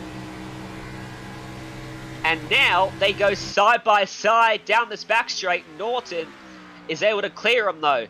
He took that air off the left rear and it just almost pulled that car around, and Norton had to fight that one to keep it pointed straight. Cost him a bit of time. Let's see what the lap times are this time then, Sam, as they cross the line. Maybe Danson pulled out a bit. He did? He did. He pulled out a tenth of a second. Yeah, that was not the best place, not the best way for Norton to let him by. And Christopher Sherburne's got to run here, and he's going to throw the block, so they're going to fight. They're going to slow each other up if they keep doing this. And this is perfect for Matt Danson out front. Will Norton, if he keeps defending from Chris Shearburn, these two, they won't get to Matt Danson because Norton's tyres have dropped off too as well now. The gap stayed level to the front that time by. And Chris Shearburn is going to start getting frustrated about this because I think he knows that he has more pace than Norton. And if he could get by Norton, he might be able to run down Danson. Or does he take a more conservative approach here, realize, hey, we're losing time to the real enemy, and I should just ride behind Norton in third place? No, he's going to try and make something happen up high. He has to. Norton's not got the pace. Although they're 2/10 quicker last time by, but he can't keep that risk. He's going to look to the high side then. Around the outside, through turns 1 and 2. Chris Shearburn trying to take it away. Door to door off the corner, down this back straight away. Should be able to clear him through 3 and 4 if he keeps that momentum up. All the way down against that white line for Will Norton. He slides up the racetrack, almost pushing Shearburn into the marbles, out against the wall. Still at the line, it's Norton in favour. Shearburn couldn't make it work through turn 4. The gap stays level to the front once more that time. They're slowing each other up now, going side by side like this. Chris Shearburn just about clears him, and he does. So Shearburn up into P2. Now he has to set his sights on the leader, Matt Danson. Now I wonder if Norton's best. Oh, Norton is pushing in the dirty air there. He drops far back of Shearburn straight away. So now the game's back on. Let's see, 3.2 seconds. Even despite running side by side for a couple corners, Shearburn still 0.2 of a second out of Danson's lead. There's 13.5 laps to go left in this one. If he catches them at a steady rate, he's going to get there. I don't see any way that Danson can fend him off with the difference in lap times. Even 2 to 3/10 of a second seem to be substantial enough where the faster car is able to just fly by him with relative ease. At the line that time, it came down by 0.2 of a second. If they keep closing at that rate, it'll take 10 laps. 2 times 5 is 10. Yeah, it's going to take right up until the final lap of the race if he keeps catching them at 0.2 of a second. So Shearburn needs to find a bit more. Danson needs to somehow keep prolonging the longevity of those tyres, because if he can't, Shearburn's going to reel him in. At the line, this time by Chris Shearburn, a 31.258. Matt Danson, 31.493. 3/10. You know, Chris Shearburn might need a bit of help from someone called the flagman. Well, if the caution comes out, that's a whole other picture, because everyone is going to have to pit again. So Chris Shearburn and Matt Danson are going to be put on level playing fields. And they'll be restarting off the front row, barring mistakes on pit road. So never forget about that caution. What we've seen on this race, I don't think we're going to get it, but you never know. Gap comes down by another 3/10. 31.25, plays a 31.5 out front. So now Shearburn's found a 10th or so more, starting to reel him in. 2.4 seconds the gap. Norton's dropped off, he's 0.6 behind Shearburn. Garrett Maines is back there with Zach Novak. What? Where'd he come from? He's up into 5th now. 26 on the grid, that's where he came from. He's up into 4th place, so he's found some pace. Can he get some Will Norton? He's still on the same side as Chris Shearburn. Alright, I got some easy math for you here, Ryan. Okay? 10 laps left to go. The gap is 2 seconds. So 0.2 of a second can't do that in 10 laps. 0.3 of a second can. This is going to be a grandstand finish in front of a packed house in Atlanta. It's the only packed house in the world because, well, we all know why. We got it virtual. Virtual racing is the future of motorsport. If this doesn't ever clear up, bear that in mind for you, eh? Could virtual racing overtake the real world? I think that's certainly going to happen this week because nothing's happening in real life. 2 seconds the gap. Chris Shearburn to Matt Danson. 0.2 quicker. Matt Danson has got a car in front of him of Michael Jeans. He's quicker than him. He's a lapped car. He needs to clear him with ease. He's going to be taking some air away from the front bumper of Danson's machine. He dropped 0.3 last time by. Chris Sherburn actually just got passed by a lapped car on the new tyres, Eduardo Oliveira. And Eduardo's about to go by Matt Danson, so Matt can't afford to give... Yeah. And Drake Matheson, sorry, that was the car I saw go by him. Drake Matheson just went by Christopher Sherburn. So Matt Danson's just got to let him by on the straight here. He can't afford to waste time letting him by in the turn. Oh, that's going to hurt him. He's had to take a high line through 1 and 2, and that has taken away the optimum line for Matt Danson. That's going to hurt big time. Last time by was a 31.6, a 31.3 for Sherburn. This time by, I suspect that Danson will drop a bit more time, because he would have dropped probably a tenth or two at least through the first corner there.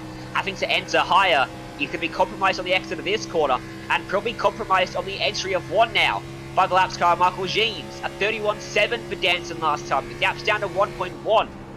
Sherburn did a 31.4, 0.3 of a second quicker again. There's 5 laps to go in Atlanta. Yeah, I think this is a matter of Sherburn is going to get Danson, especially once Danson gets, if Danson, I suppose, gets unlapped by these 2 faster cars behind him. No, they might actually be backing off, you never know. They might realise, hey, there's just 5 laps left to go here, and the top 2 leaders are close on track. They might opt to just back out here. It's going to be interesting seeing what Oliveira and Dreams do here on the back straight. The gap under a second now. Between the two of them, it's 0.8 of a second. There's 2 lapped cars in the way for Chris Sherburn. That could change the face of the race in this late stage. Looking across the line with 4 laps to go on this 1.5 mile racetrack that's putting on an absolute world-class finish. A 31.5 for Sherburn. The gap comes down by just 0.2 of a second that time. He finds his way by the lapped car of Michael Jeans. He's still got Eduardo Oliveira in front of him though. What will he do? Will he get out of the way of the second place man? They're going to come across the line with 3 laps to go. Yeah, I'm hoping he'll be able to get by him on the front straight here. Sherburn can still do this. He's got the run. He's got the hope Oliveira just holds his line up front there. Yeah, there we go. Well, the draft is great on the straights, but it could hurt him on the turn if it takes that dirty air off. I think we've got a straight-up dogfight for the win here.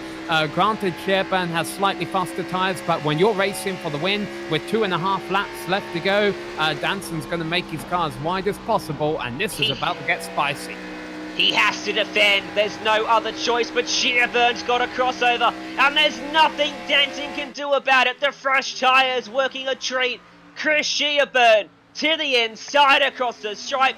He led them at the line. 2 laps to go. And I don't think there's anything left in the tank for Matt Danson. He can't fight him. Those old tyres are not working for him now. Chris Sherburn has taken that lead away. And as easy as you like, the overcut strategy for the final stint has worked. Matt Danson, try as he may, couldn't make it happen. White flag in the air here in Atlanta, and Chris Sherburn leads it by 0.4 of a second. In the blink of an eye, the gap swung the other way. And meanwhile, in the background, Zach Novak's up into third too, but he won't get there. Chris Sherburn down into 3 and 4 for the final time today. What a drive from him from 20th on the grid. Just the 1 caution flag today. He got the strategy game and he played it perfectly. Our 5th race winner in 5 weeks. In the NASCAR iRacing Series in the Friday 9 p.m. Eastern time slot. Danson in the end, 9/10 adrift of the win. He comes up second best. But what a race, hey? 2 completely different strategies, and they end up finishing first and second. Alfala running out of fuel, adding insult to injury there. He was running in the top 10 as he finally comes across the finish line. He will be ranked in 12th position, so not the finish he wanted. But congrats to Chris Sherburn, because yes, he did play the right strategy, but at the same time, he had to fight for that. Fight for it he did, and he walks home the victor today. If Alfala were out of field, Danson must have been running on fumes, because Alfala pitted, what, a lap earlier than Danson? If my memory serves me correctly.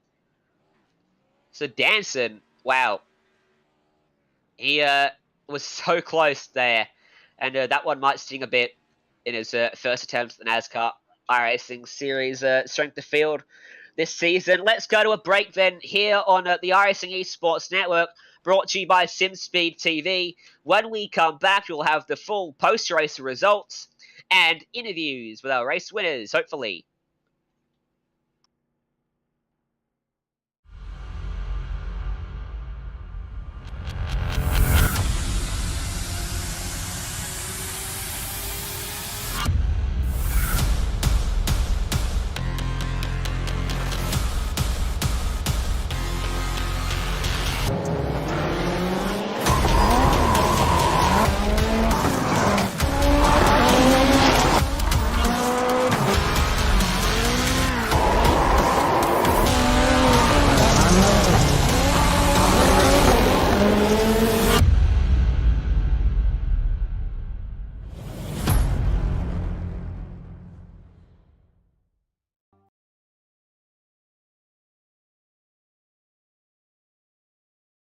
Welcome back to Atlanta Motor Speedway.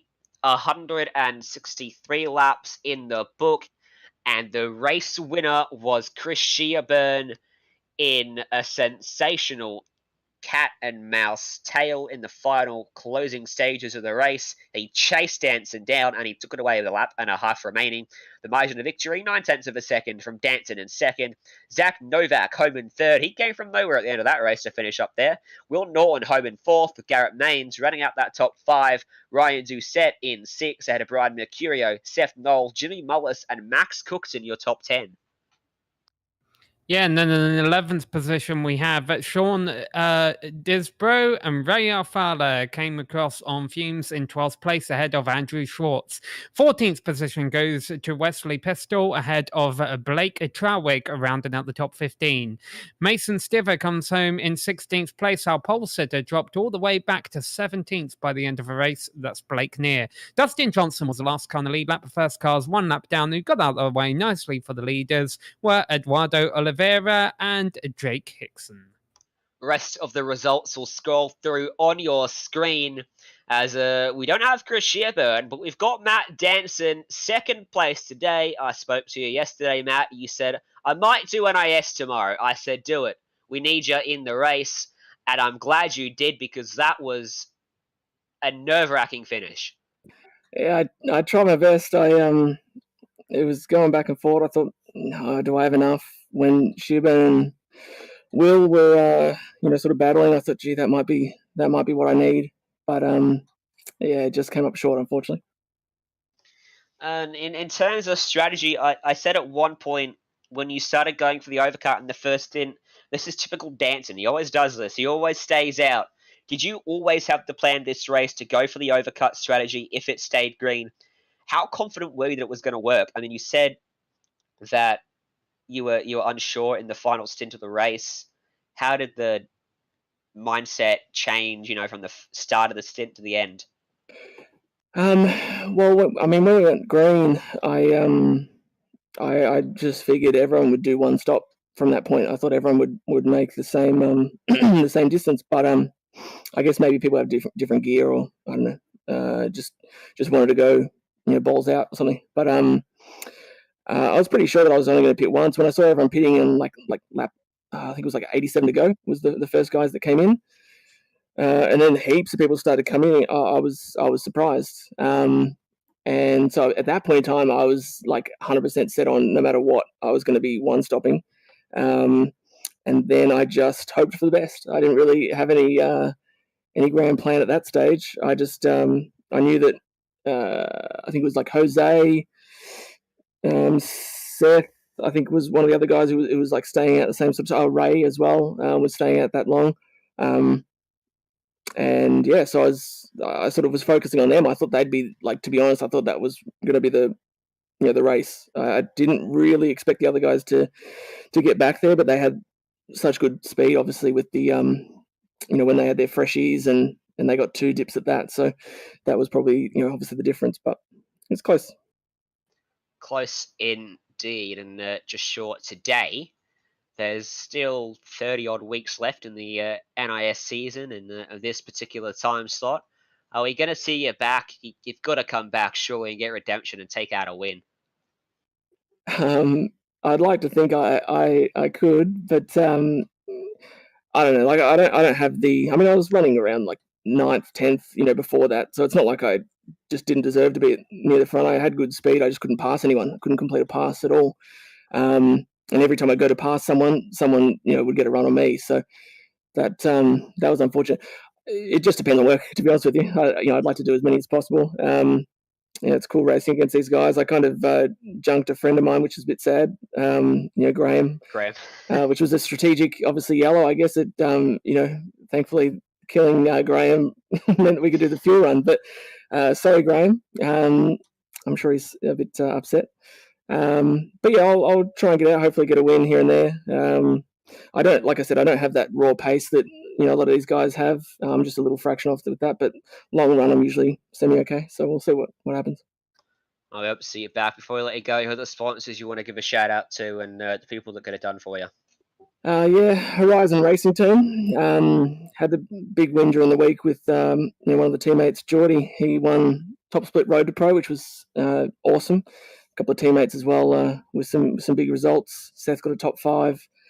Donnie with a P6 as well, and Braden with P11. So overall, good result in top split for that. So good on those boys. Sponsors, who else? Peter. Obviously, let's look out for the animals. Come on, everyone, let's save them. Vegan Food Melbourne. Check them out on Instagram. And Matt Danson 30. Get around that on Facebook, Instagram. Just quality content right there. Let me tell you. But that's about it. All right, thank you very much, Matt. And hopefully we talk to you up here in the NIS booth in the not too distant future. Thank you. Good job today. Appreciate it. Oh, that was your second place getter, Matt Danson. And Sam, I think we'll drag in Zach Novak as well. Samuel Ryman standing by with your third place getter. Yeah, Zach, congrats on a third place finish after starting all the way back in 26. That was a heck of a ride. But at the same point, you were one of the fastest cars at the end there and just a couple of seconds shy of a win. Yeah, the car was pretty good. We really didn't put too much time into it, so coming in to run that good is pretty nice. I think I just got held up a little too much there on that last run. Just I didn't get through the slower cars on the older tires as smoothly as I probably should have, and that cost me some time. But overall, pretty happy with the car, how it handled. Fun race, fun to go green there, and with how much throttle we have in the cars right now at this track, it was still really, really fun having to wheel it. People were tight, loose. It seemed like nobody really had a good car, really, in terms of handling. Everybody was struggling with like I said, tight or loose. So everybody was having to wheel it one way or another. Yeah, can you talk about how difficult a race like this is, where we have this high track temperature and, that the significant tire wear, and I'm sure that all came into your mind when you planned that strategy for the final stint where you made an extra pit stop, but that obviously had its benefits. How much adjusting did you have to do on the cars during your pit stop? Yeah, I actually made an adjustment after that first really long run we had under green flag stops.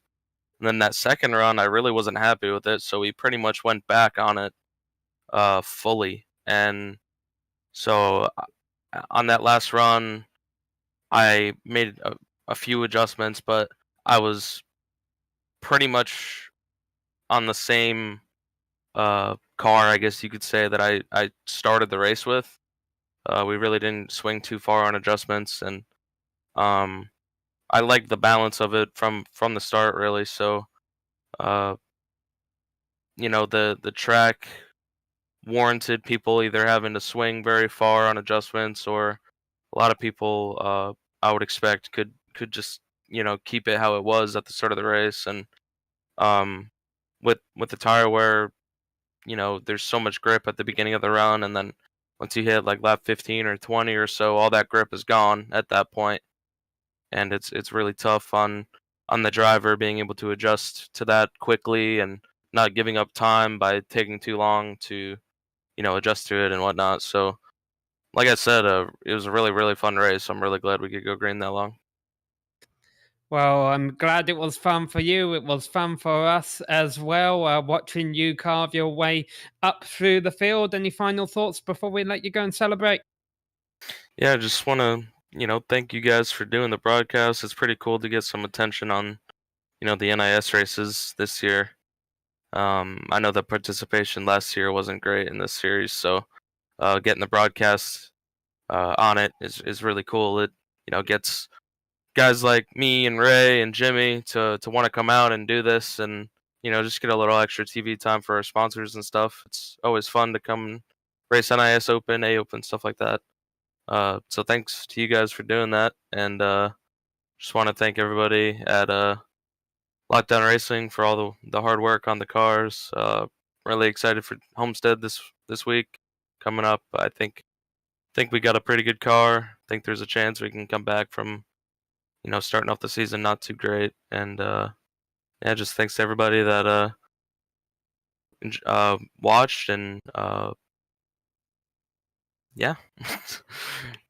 That's all right. We appreciate you coming to talk to us, Zach. We agree with you. It's great seeing fantastic participation for the series. Pretty much 400 people signing up for this Friday evening open race. That's fantastic. Thanks again for coming to talk to us, and congrats on your third place finish. Thanks, guys. Well, that was your third place getter, Zach and Novak. And who else we got? Let's grab Will Norton or Garrett Maines. Who do you reckon? Will Norton. Norton came fourth. We'll give it to Norton. Will Norton, fourth place today. Well, it was a roller coaster ride out there. At one stage, I thought you had it in the bag. At another point, I thought you were going to be short. Then I thought you had it again. I mean, that strategy game was pretty crazy out there. Yeah, it was really up and down for me. I was trying to. You saw Vegas. You would try to pit before because people hold people off long run. I was pitting maybe a couple laps after because I'd have the extra speed to be able to get people. Second run, I really kind of hurt myself there because I was driving too hard, put myself on the wall a couple times. I think if that hadn't happened, I'd have a better chance. And then third was the final run. Driving pretty good until once I saw Shearburn behind me. He caught me fast, and then he got above me, and my car was just too loose to hold him off. Then Novak got to me, and I was too tight to hold him off. Yeah, it was. So it looked like a struggle out there to pass at times, and then the strategy game was crazy, as I said, when you got drivers out there on fresh tires and guys on old tires. In terms of just passing, when you have got an even car, maybe in the first 10 of the race, how was the passing out there? We heard Matt Danson say that it was very tough. Were you finding the same thing? First run, I was kind of just sitting around, but I couldn't gain any time on the leader. Like, I think between first and second especially, you'll see a bubble where you can't get to them. I think once you second on back, maybe a little easier, but even then it's still tough, and even more so in fixed. Yeah, it certainly is, and got to make sure you stepped out with the track as well, changes in the pit box and whatnot. You led for a bit of this one. In terms of, you came home fourth, you qualified fourth. Meet your expectations for today? A bit disappointed or a bit happy, or how do you feel after fourth today? I don't know. It's kind of weird because I came in expecting top 10, and then later in the race I was expecting to win. So on one hand, I'm happy because I definitely met my goal and even extended that a little bit. But at the same time, I was so close to having the win. So there's a little bit of disappointment along with the excitement, but overall pretty good. Well, the good news is there's still 30 weeks left in the season, so you've got plenty more opportunities to come and get this win here on a Friday night. Hopefully we see you back every single race, or as many as you can make, because you've certainly been making some waves in the last few rounds. Before we let you go, who are the sponsors that you want to give a shout out to, and any people you'd like to thank? Gotta thank Nexus Esports, specifically Robert Miller, James Mullins, and Stephen Massey. They made an awesome set. Hopefully he'll be keeping it up next couple weeks and on. I'll be back every week for NIS Open. All right. Well, we look forward to seeing you there. Thank you for joining us in the booth, and hopefully we'll talk to you next time. Thank you. Your 4th place getter today, and Eve's down there, so why not? Let's talk to Garrett Main, standing by with Samuel Ryman. Yeah, Garrett, congrats on the top 5 finish today. However, I think you might have wanted a little bit more than that. Yeah, down to the end, I kind of knew that top 5 was the best I was going to get. I was just trying to hold on to it. I think I made a mistake on the timing of the pit stop. I probably would have been better off pitting 1 or 2 laps later on that last stop. It came down to I was too tight and I didn't loosen it up more on that stop, which really bit me because I was having to lift coming off the corners every time. Like, regardless of how I drove it, I had to lift, and it was just killing my runs off the corner. But, I mean, other than that, the car was really solid. I just didn't have enough time to really tune it to the way I liked it, and throughout the race, I was just kind of putting Band-Aids on it. But overall, I mean, top 5, definitely happy with that tonight. Well, we were just asking Zach Novak about that a moment ago. He said his car finished with a similar setup to what it started the race. How difficult is it, though, even in the iRacing world, to end the race with a setup that you're happy with when you only have a couple of chances to adjust it because we only had 1 caution today? Yeah, that really made it tough. I knew starting off the race I wasn't going to be where I wanted. I knew that going in. And that really showed, unfortunately. On that first run, I was really struggling to keep with people. I got that one, it was like a netcode contact between somebody on my outside, and it like literally launched me down in the apron. And from there on, like, I had to dig out of a hole. I lost that track position right away, and it just kind of made the tires hot. And from there on, I was struggling with it. And that first stop, I made the only adjustment I really knew that I'd not come to regret later. It just wasn't enough. I never really piled on the adjustments the right way throughout the race, and I ended up, just a little undershooting it there at the end, and top 5 result instead. Well, it's still a solid finish, and we got plenty more races to go throughout the season. Obviously, coronavirus not a threat for these Friday night races, so we hope to see you back out there. Anything else you'd like to say before we let you go and celebrate? Well, actually, the coronavirus thing, that's kind of funny because I was supposed to be in Atlanta today, and that didn't happen. So that's actually why I'm here tonight. So that's kind of interesting. But I got to thank everybody at Legacy Esports, Butt Kicker, for all their support. Bobby Dale, Andy DeLay, Boyd Hogan, Chris Hill, Derek Runge, all the guys that have been helping. Michael Smith this week, big help. Just everybody that puts in the time over there. Couldn't do it without them. It's the best team I've ever been on. Just so happy to be a part of it.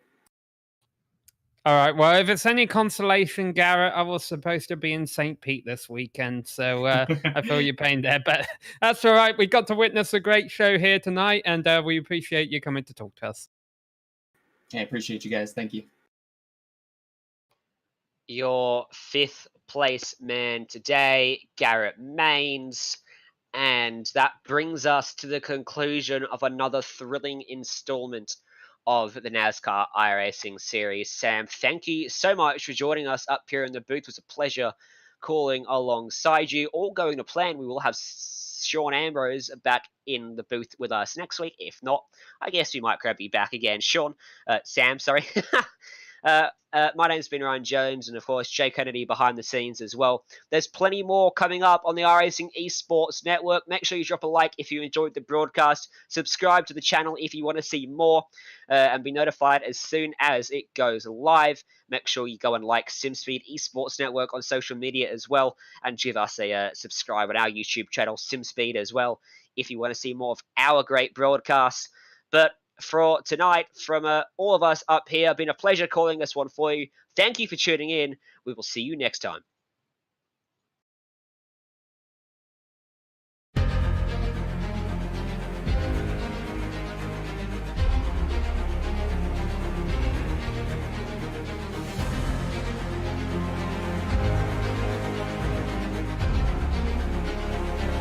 This is fantastic.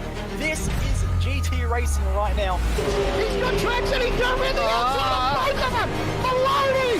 Oh, he's taking Anderson. Anderson's up top. Oh my God. Oh, big crash. Oh my goodness. Half the field's going to get involved. Second very close. These guys are want to make their way through the field very quickly. Oh, here we go. Oh no, that's massive. This is it. This is over. I can't believe this. Oh my God. God, what?